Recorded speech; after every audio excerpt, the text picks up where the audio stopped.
bardziej tam kładziono nacisk na przygotowanie żołnierzy. No, to, co wspomniałem wcześniej, jeżeli się przejdzie po siłowniach, rzadko kiedy się znajdzie kogoś naprawdę z dobrą formą. Utożsamianie treningu wyłącznie z chodzeniem na siłownię to też jest takie nieporozumienie. Tam ludzie zawsze dobrze wyglądają. Jeżeli się spojrzy na gimnastykę, no to zawsze jest napakowany.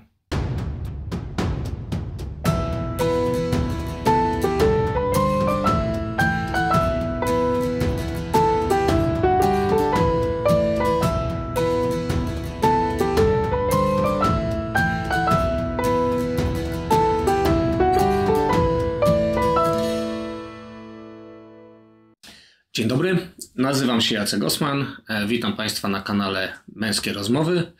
Moim dzisiejszym gościem jest Radosław Makosz, instruktor gimnastyki sportowej. Witam wszystkich. Chciałbym dziś porozmawiać z Tobą o gimnastyce, która jest chyba zapomnianym treningiem. Poniekąd tak. Ostatnio można powiedzieć, że gimnastyka przeżywa renesans. Wiele różnych trenerów z różnych dyscyplin sportów sięga po narzędzia, które oferuje gimnastyka jako forma ogólnego przygotowania motorycznego pod różne dyscypliny.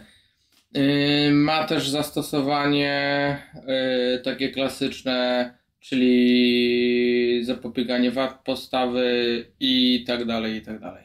No właśnie, bo samo pojęcie gimnastyka jest pojęciem bardzo szerokim.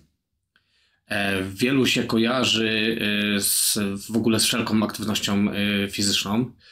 Moja mama zawsze mówiła, jak miałem lekcję WF-u, że mam gimnastykę. Tak to kiedyś postrzegano.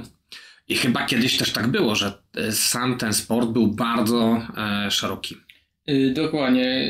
Słowo gimnastyka już się pojawia od starożytności i generalnie wszelka aktywność fizyczna była w tym worku pod nazwą gimnastyka.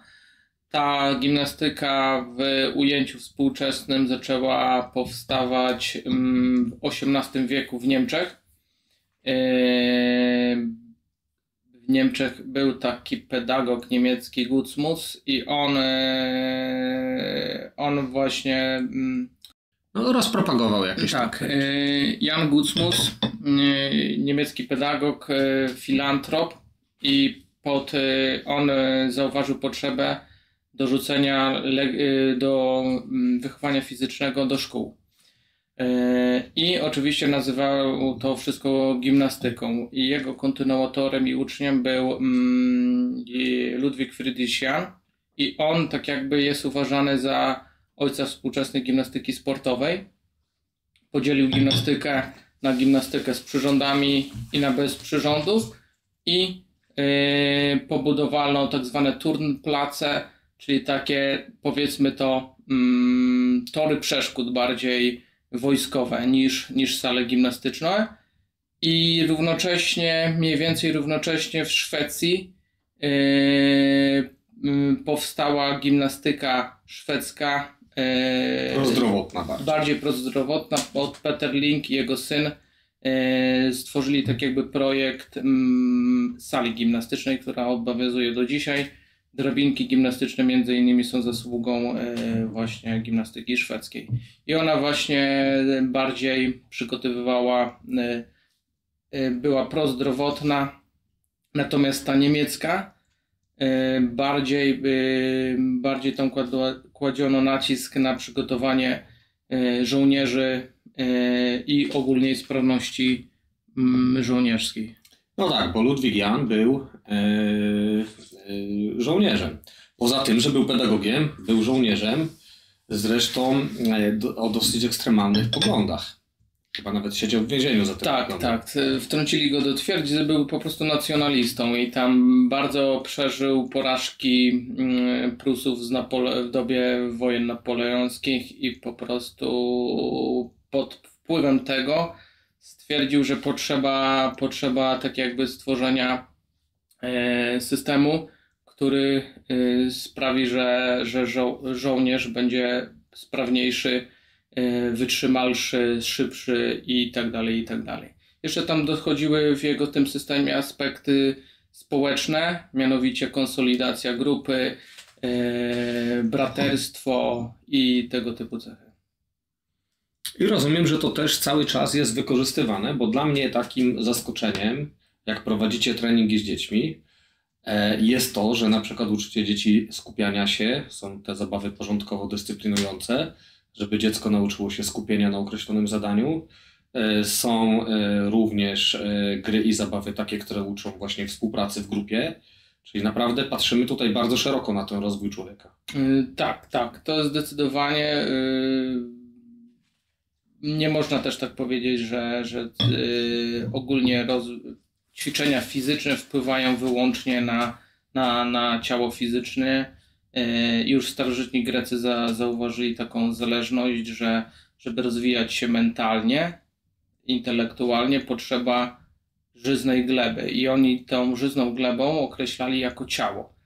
Dopiero jak ta żyzna gleba ciała była metaforycznie oczywiście rozwinięta, to można było wtedy siać ziarno, czyli uczyć się, zdobywać jakąś wiedzę na podłożu tej żyznej gleby.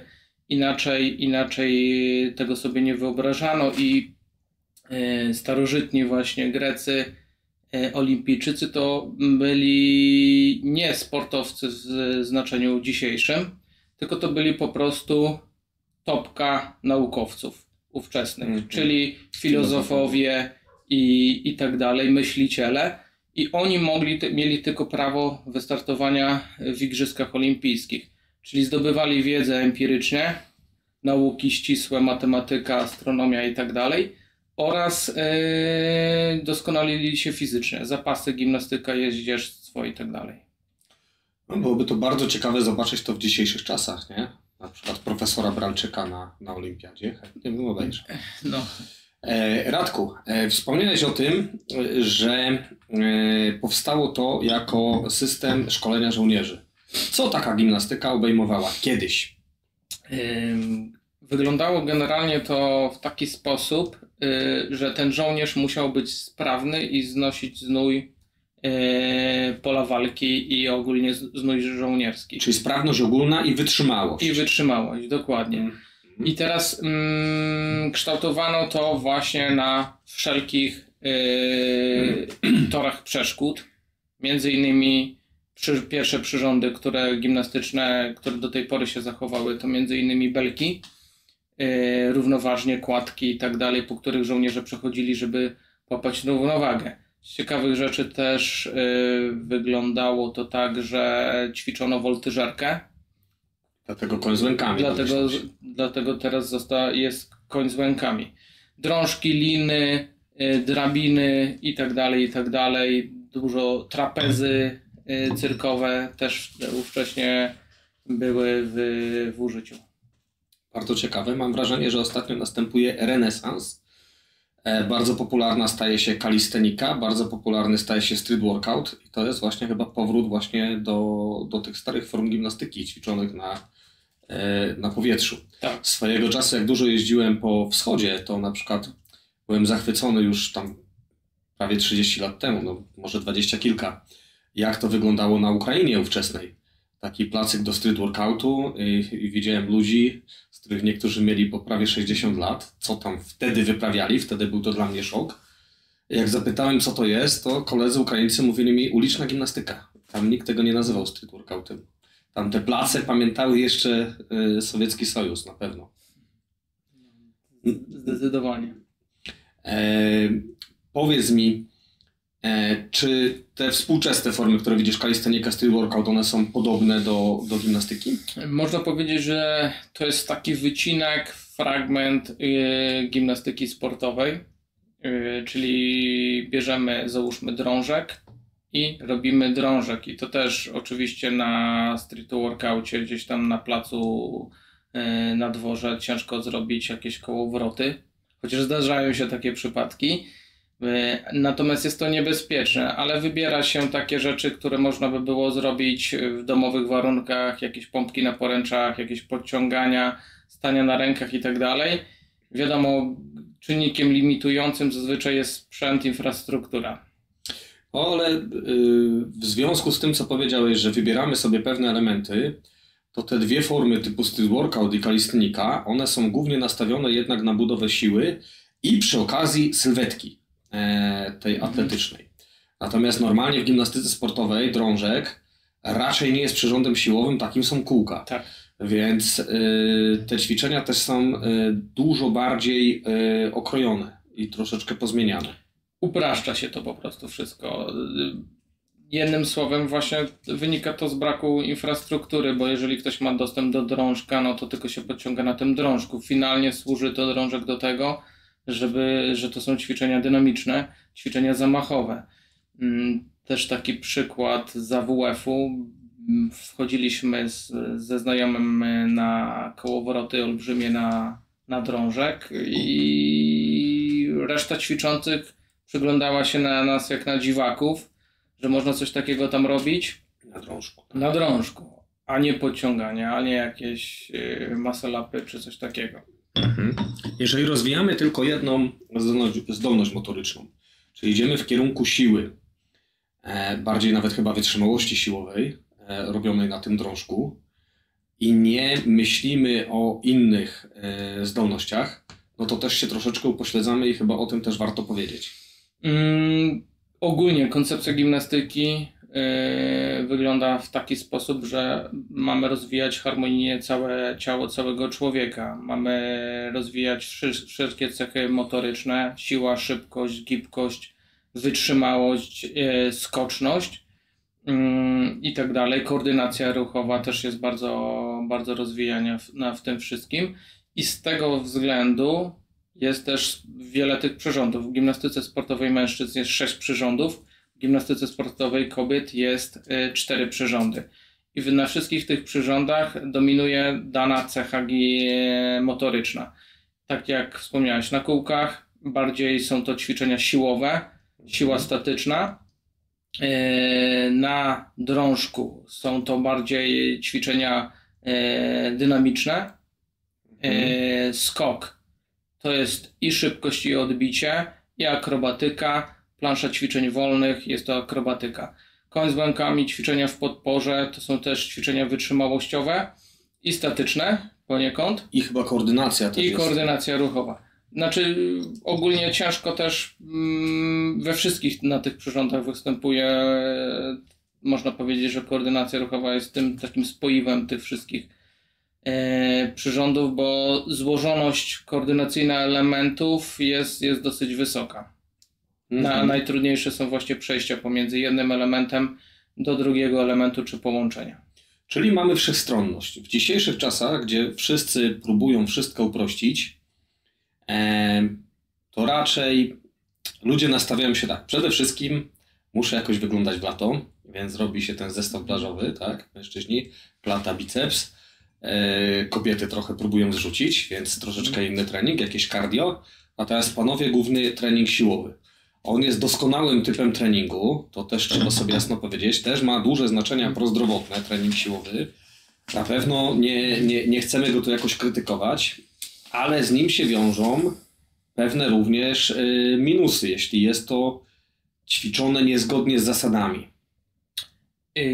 Powiem tak, generalnie, no niestety, chyba trzeba tak to powiedzieć, trening jest teraz utożsamiany z chodzeniem na siłownię. Owszem, spoko, lepiej niech ktoś chodzi sobie na siłownię, niż ma nic nie robić, siedzieć na tyłku przez cały dzień i oglądać telewizor. Lepiej, żeby poszedł na tą siłownię, jak miałby nic nie robić, ale utożsamianie treningu wyłącznie z chodzeniem na siłownię to też jest takie nieporozumienie.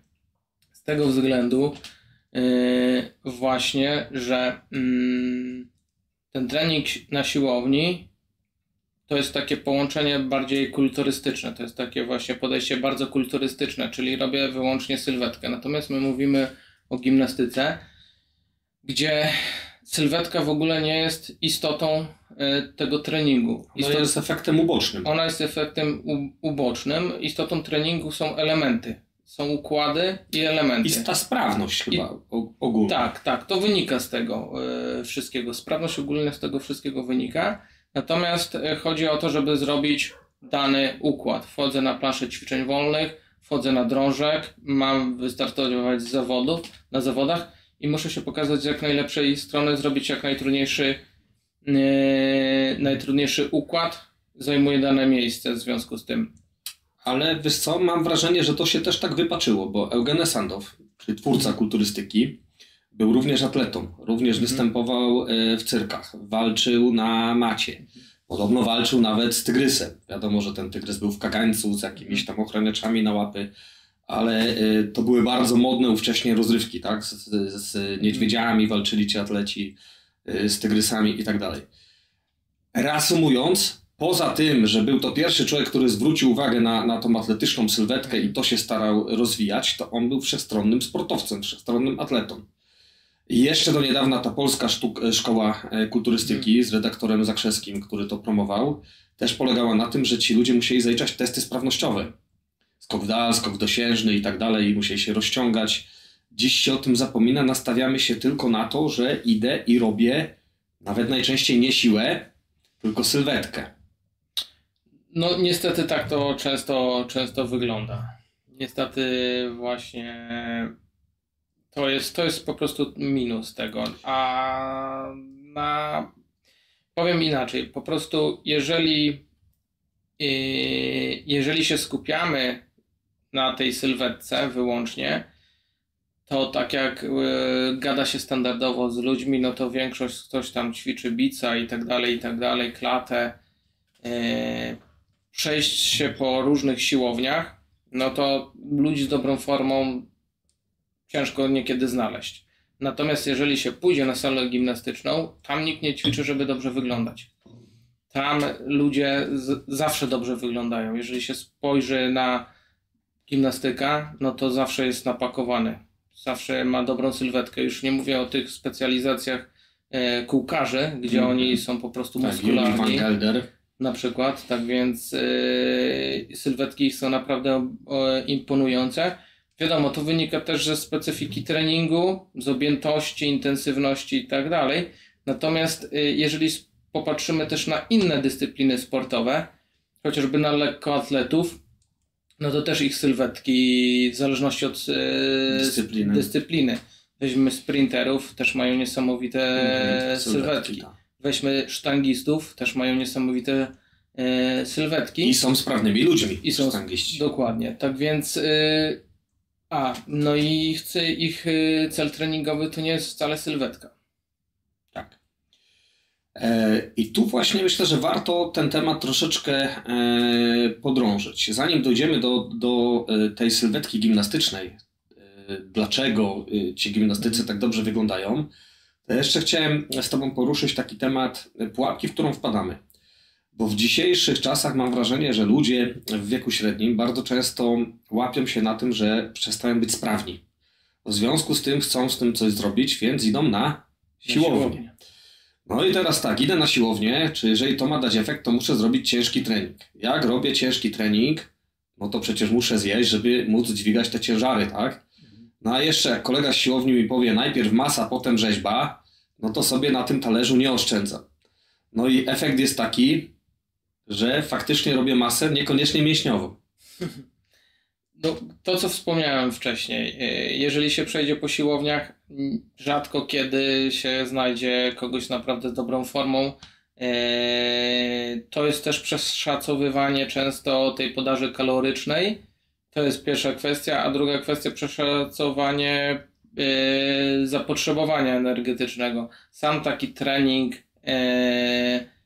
w ujęciu dobowym pod kątem kaloryki to jest około 10% zapotrzebowania energetycznego w ciągu doby, tak więc to nie jest jakoś dużo. To tylko się może komuś wydawać. Godzina treningu, a wykręcenie 500 kalorii to jest bardzo dobry wynik. To rzadko, myślę, standardowa osoba coś takiego wykręca. No tutaj dochodzimy jeszcze do jednego elementu. Załóżmy, że ktoś nawet przyłoży się, poczyta, zasięgnie fachowej opinii i faktycznie udaje mu się tą masę mięśniową zrobić. Jeśli ten trening nie będzie wszechstronny, jeśli ja nie zadbam też o jakąś swoją wydolność, jeśli ja nie będę tych mięśni rozciągał, to moje zakresy ruchowe się ograniczają.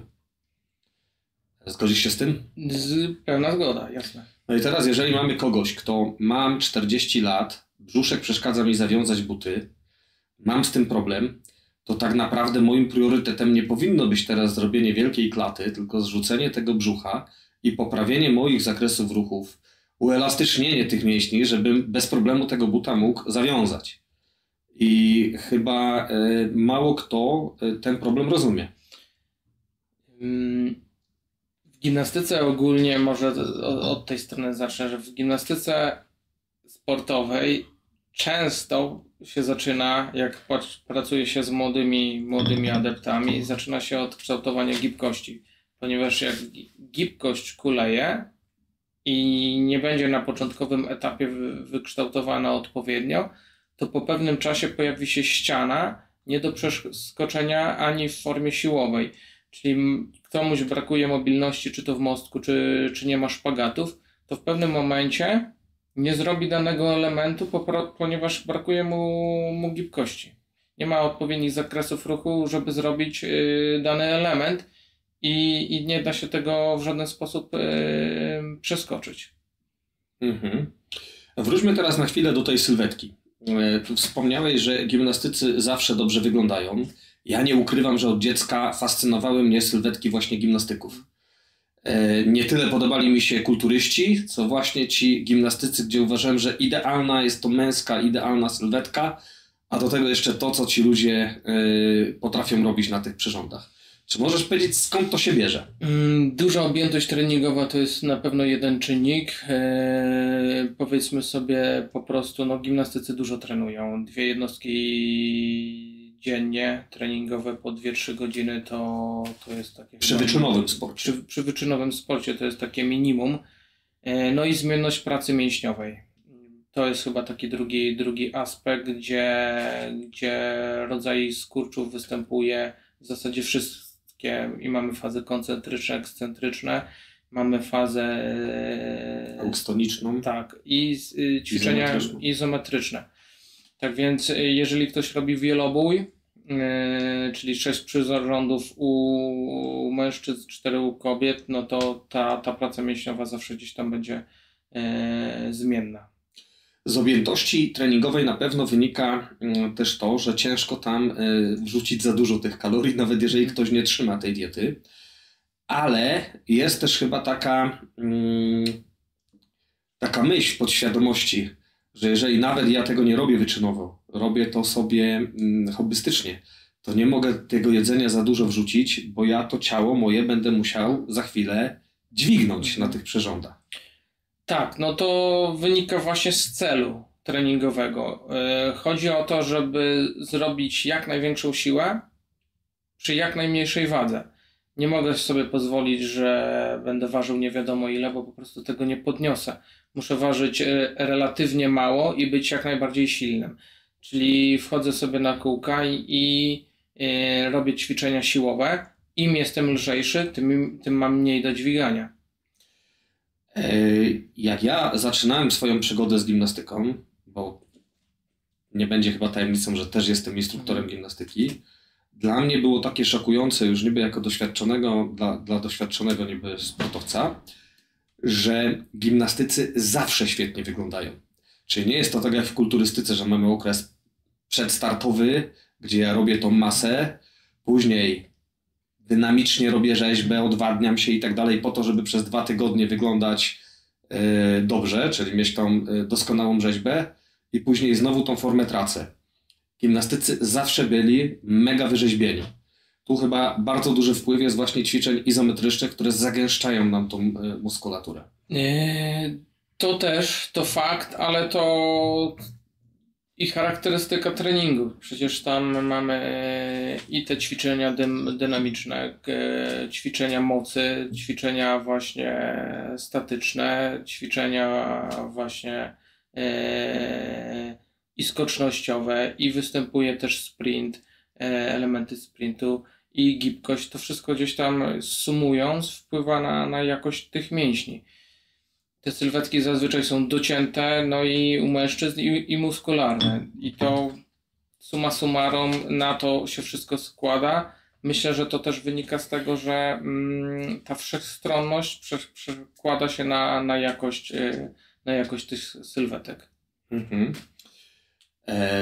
Nowe dyscypliny, takie jak na przykład crossfit, również czerpią z tego doświadczenia gimnastycznego, wprowadzają te elementy gimnastyczne, czyli to nie jest tak, że tego się nie dostrzega. Ale i tak jest to na dużo mniejszą skalę niż kiedyś, bo chyba nawet wszyscy atleci tacy starej daty, zanim zaczynali przygodę z ciężarami, to przede wszystkim musieli idealnie opanować wszystkie te ćwiczenia właśnie z własnym ciałem. Tak, też tak można powiedzieć. Co do crossfitu, no crossfit też ciężko powiedzieć, że jest to coś nowego. Jest to po prostu forma treningu obwodowego, który Rosjanie wymyślili bodajże w latach 50., z tego co pamiętam. I wymyślili to właśnie na potrzebę gimnastyki. Trening obwodowy w gimnastyce jest to bardzo częste to używane narzędzie kształtowania właśnie wytrzymałości siłowej, tak więc to też nie jest jakieś nowe odkrycie. W zasadzie na jaką salę by się nie poszło gimnastyczną, no to robi się te obwody bardzo, bardzo często. A czy jest coś, czego w gimnastyce brakuje? Czy jakieś zdolności nie są rozwijane metodycznie? No, można powiedzieć, że nie ma wytrzymałości tlenowej, czyli nie biega się, nie robi się typowego cardio w gimnastyce sportowej, bo po prostu nie wymaga tego. Układy. Tak, układy. Układy w obecnej takiej wyczynowej jakby formie. Tak. Bo ta gimnastyka przeszła dużą ewolucję. Te pozostałości tej dawnej gimnastyki do szkolenia tych żołnierzy dalej widać na przykład na wojskowych torach przeszkód. Jak się na to popatrzy, to one rzeczywiście wyglądają jak te XIX-wieczne place do ćwiczeń gimnastyki bardzo często. Tylko w formie toru.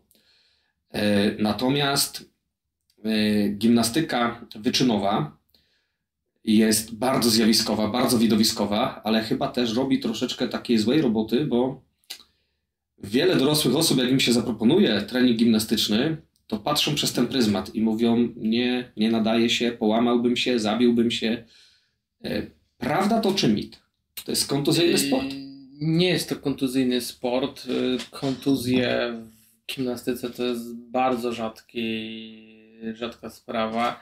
Powiedzmy sobie wprost, no, sala gimnastyczna jest przede wszystkim wyposażona w materace. Wszystko jest obite gąbeczkami, wszystko jest mięciutkie i tak dalej. Druga rzecz, trenuje się zazwyczaj pod okiem trenera.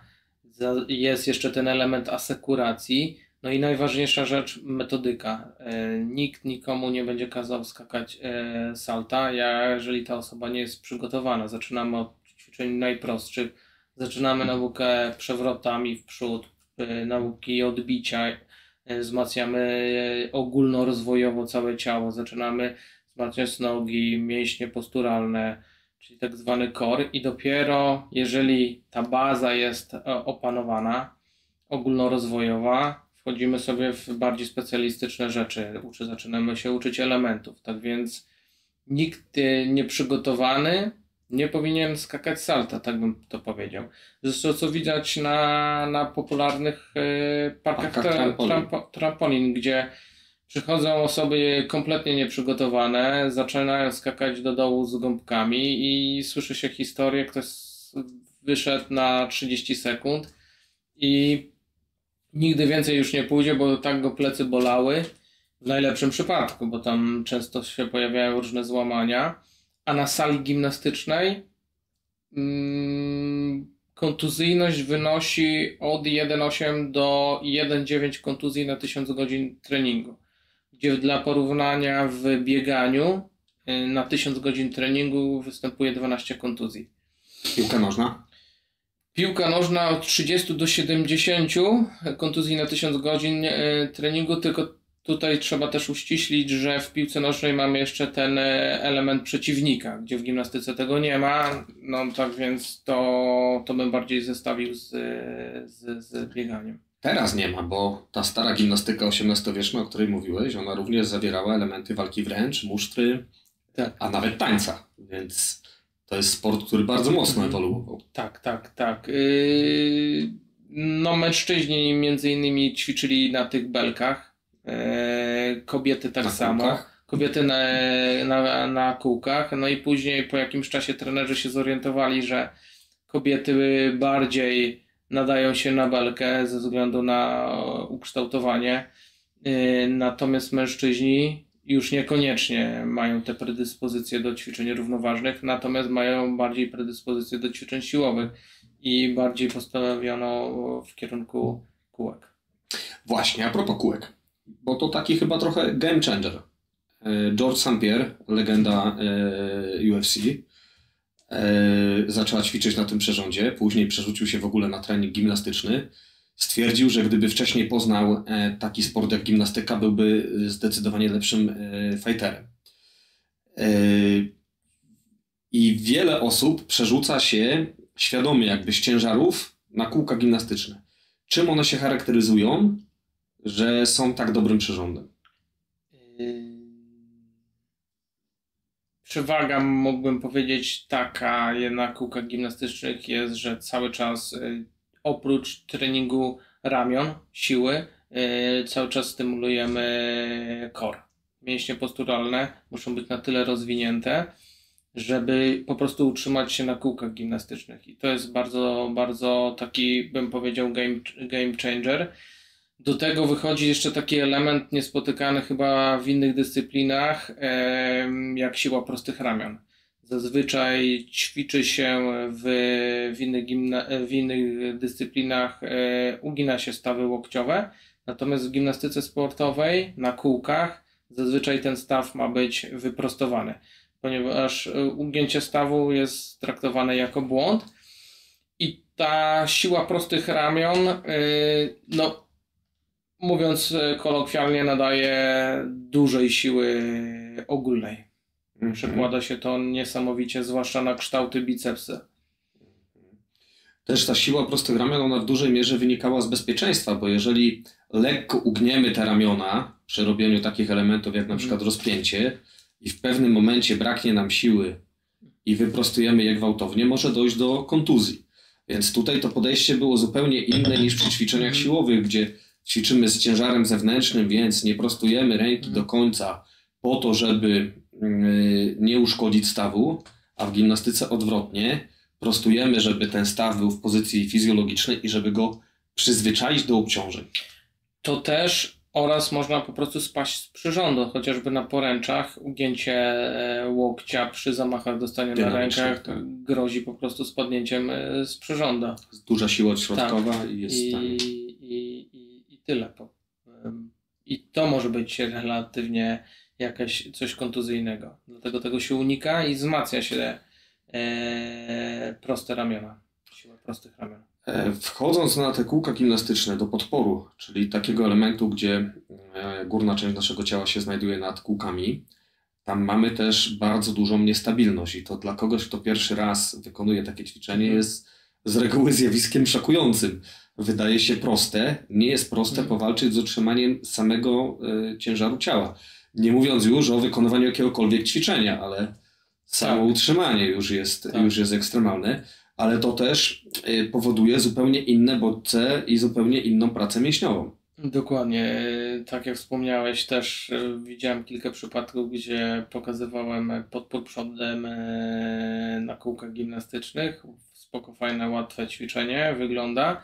A osoba, która nie związana z gimnastyką, dużego szoku przeżywała, jak robiła ten podpór przodem. Po prostu niekiedy nie mogła się utrzymać w podporze na kółkach. Ostatnio bardzo popularne są ćwiczenia na TRX-ach, a to takie po prostu bardzo ugładzone kółka gimnastyczne, tak na dobrą sprawę. No, tak można chyba to nazwać. Tak to można nazwać. Przy czym na kółkach gimnastycznych dochodzi nam jeszcze ta praca przedramion, tak? Ponieważ tam dużo się wykonuje w głębokim chwycie i te przedramiona też muszą być bardzo silne, tak? Sama dłoń musi mocno być wyrobiona. tak jak mówię, najlepiej spojrzeć na sylwetkę zawodników specjalizujących się w ćwiczeniach na kółkach. Naprawdę muskularne ramiona, muskularne barki, bicepsy, przedramiona, tak więc tutaj niesamowite są po prostu te sylwetki. Słuchając czasem ludzi z tego kręgu wyczynowej gimnastyki, można odnieść wrażenie, że tą gimnastykę trzeba zaczynać w 4. roku życia i jeżeli zrobimy to później, to jakby nie ma to sensu. Czy ty się zgodzisz z taką opinią? Może jeżeli ktoś stawia cel jako wyczyn czy Igrzyska Olimpijskie, to z tym się zgodzę. Natomiast jeżeli ktoś chce urozmaicić swój trening, jeżeli ktoś chce poprawić swoje sprawność ogólną, to można zacząć, tak jak wspomniany przez Ciebie zawodnik UFC, i czerpać z tego korzyści. Są jakieś limity wieku? Jakoś byś to określił? Limitów raczej nie ma limitów. Po prostu jeżeli ktoś jest sprawny i otwarty, no to może przyjść na salę i spróbować swoje siły. Mamy wspólnego znajomego, który ma 60 lat i przychodzi na salę gimnastyczną i ćwiczy. Dobrze, Radku, ja Ci bardzo dziękuję za tą wizytę. Jeśli macie jakieś dodatkowe pytania do naszego gościa, to bardzo chętnie go zaprosimy albo dogramy jakieś Q&A. Zadawajcie po prostu pytania w komentarzach. Bardzo dziękuję.